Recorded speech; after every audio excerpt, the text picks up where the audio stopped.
పని పాట లేకపోతే చాలు పన్నీర్ వండేస్తూ ఉంటావు అని మా ఇంట్లో ఒక సామెత ఉందన్నమాట. ఎందుకంటే నేను ఏమీ తోచినప్పుడు ఏం వండాలో అర్థం కానప్పుడు కొంచెం వెరైటీగా తినాలనిపించినప్పుడు ఇంకా సమయం ఏదైనా సందర్భం ఏదైనా పన్నీర్ అయితే వండుతూనే ఉంటానండి.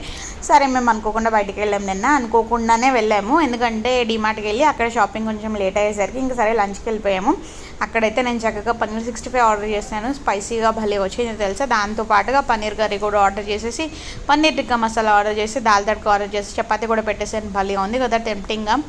సరే ఇంత టెంప్టింగ్ ఉంటే తినడం మానేస్తామా, తినకుండా ఉండగలమా. కానీ ఇది కూడా అయితే చక్కగా నిమ్మకాయ పిండుకుని ఉల్లిపాయ కొరుక్కుని వాడు పక్కన పికిల్ కూడా ఇచ్చాడు. ఆ పికిల్ నంచుకుంటూ ముంచుకుంటూ మొత్తానికైతే తినేసామండి, పప్పులో ముంచుకుంటూను.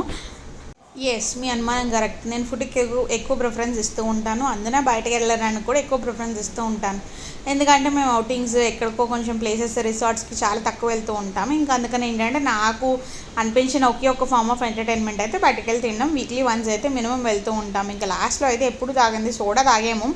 సాల్టీ సోడా సూపర్గా ఉంది తెలుసా.